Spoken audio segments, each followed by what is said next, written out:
अस्सलाम वालेकुम। अबरार रशीद आपकी खिदमत में एक और वीडियो के साथ हाजिर है और मेरी आपसे हमेशा की तरह रिक्वेस्ट कि अगर अभी तक आपने मेरे चैनल को सब्सक्राइब नहीं किया इसे सब्सक्राइब कर लें, जो बेल आइकन है उसको ज़रूर प्रेस कर दें।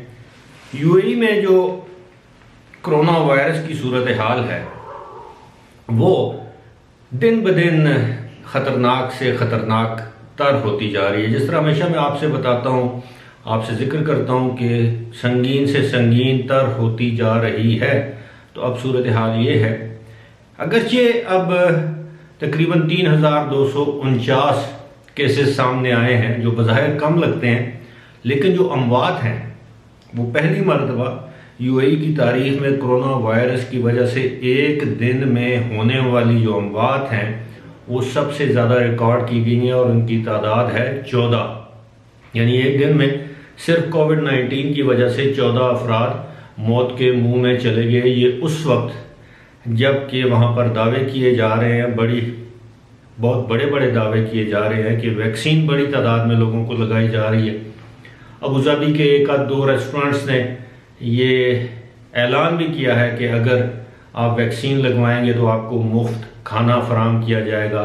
इस तरह की तरगीबात दी जा रही हैं, लेकिन जब तक वो लोग जिनका इंटरेक्शन रहा है न्यू ईयर के मौके पर एक दूसरे से पार्टीज में, गैदरिंग्स में, जब तक वो लोग सेहतयाब नहीं हो जाते उस वक्त तक कोविड-19 की सूरत हाल जो है वो काबू में नहीं आएगी।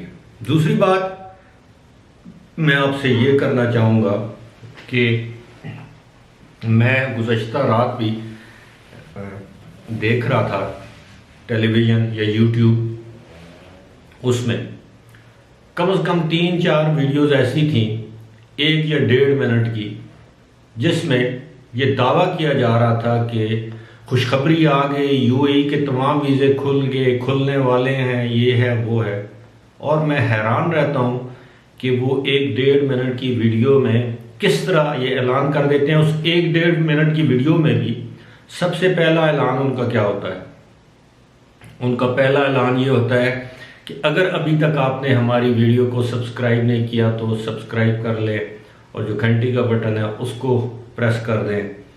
और उसके बाद हम आपको ये बता रहे हैं कि जितने भी पाकिस्तानी बहन भाई हैं, छोटे हैं, बड़े हैं, घर वाले हैं, बेघर हैं, उनके लिए खुशखबरी आता है। मतलब वीडियो को तूल देना, माफ कीजिएगा। ऐसी मैं समझता हूं कि ऐसी कोई सूरत हाल नहीं है। हाँ, जो विजिट वीजे मैंने पहले भी आपसे कहा है कि खुले, पिक एंड चूज वाली बात है। वो इंतखाब करते हैं किस शख्स को देना है, किसको नहीं देना। जिसको उन्होंने देना होता है दे देते हैं, जिसको नहीं देना होता वो नहीं देते। अब लोग आपके जज्बात से खेल रहे हैं। मैं हैरान हूं कि पता नहीं अगर आपके 5000 से व्यूज़ 10,000 हो जाएंगे तो क्या तीर मार लेंगे आप या क्या कमाल कर लेंगे। लेकिन मैं आपको सही हकीकत पर मबनी खबर दे रहा हूं कि इस वक्त जिस तरह मास स्केल पर वीज़े खुले थे पहले, यानी जो शख्स अप्लाई करता था उसको वीज़ा मिल जाता था, अब ऐसा नहीं है।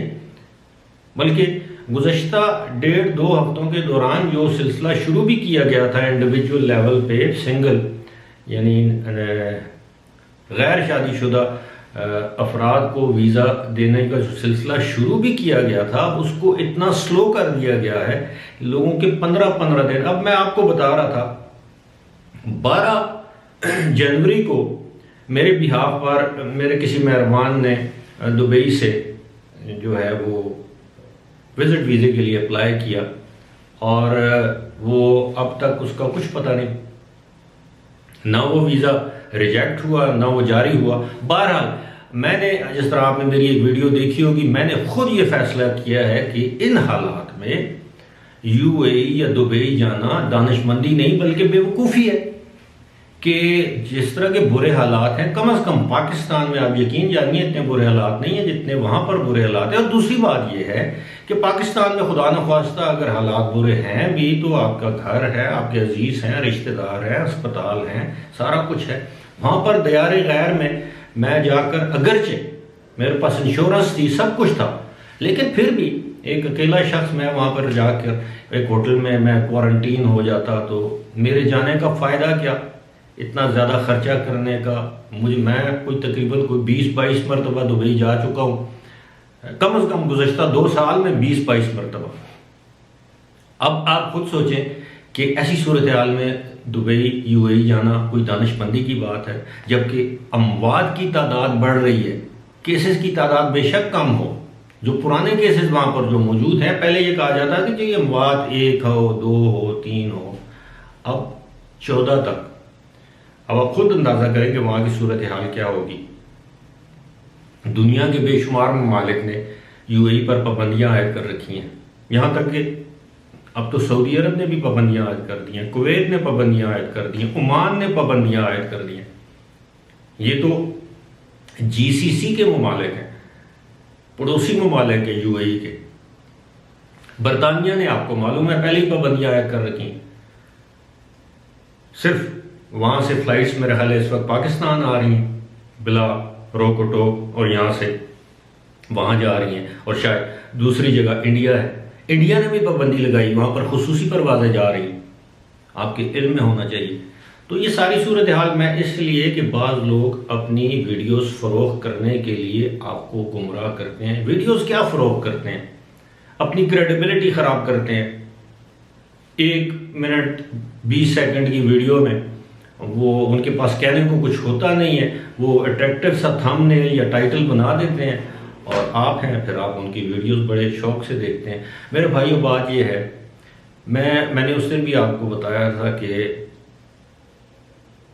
जिस जगह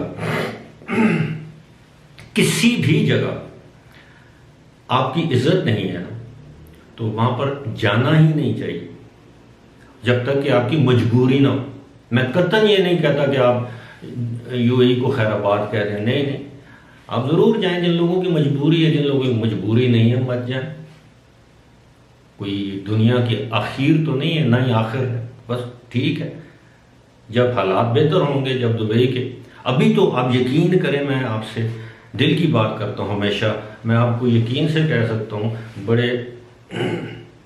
बड़े ही यकीन से कह सकता हूँ, इस वक्त तो यूएई ख़ास तौर पर दुबई के हुक्मरानों को इस बात के लाले पड़े हुए हैं, फिक्र लाहक है कि कहीं वो एक्सपो 2020 दोबारा मनसूख ना हो जाए, जिसके लिए उन्होंने 20 साल, तकरीबन 18 से 20 साल तैयारी की है। हर जहाज़ के ऊपर एक्सपो 2020 लिखा गया, और फिर गुज़श्ता साल वो मुअख्खर कर दी गई। अब इस साल भी अगर हो जाती है तो आप खुद अंदाज़ा करें, अगर इवन उसका इनेकाद हो भी जाता है तो आप खुद सोचें कि उस एक्सपो 2020 में शिरकत करने के लिए कौन जाएगा अगर हालात यही रहे। मैं अल्लाह से दुआ करता हूँ, मैं दुआ गो हूँ कि हालात जल्द बेहतरी की तरफ आएँ, ना सिर्फ यूएई के बल्कि तमाम दुनिया के, क्योंकि हम लोग एक दूसरे से जुड़े हुए हैं, मुआशी तौर पर, समाजी तौर पर, हर लिहाज से। अगर दुबई के हालात ख़राब होते हैं, उनका असर बराह रास्त तौर पर पाकिस्तान पर पड़ेगा, क्योंकि बहुत से पाकिस्तानी, 15 लाख के करीब पाकिस्तानी इस वक्त भी मुत्तहिदा अरब अमारात में बसिलसिले रोज़गार या कारोबार मौजूद हैं। अगर खुदा न खास्ता उनको कोई नुकसान होता है, उनकी नौकरियां चली जाती हैं, उनके कारोबार ख़त्म होते हैं, तो वो जाहिर है वो पाकिस्तान का नुकसान है। लिहाजा बात हो रही थी कि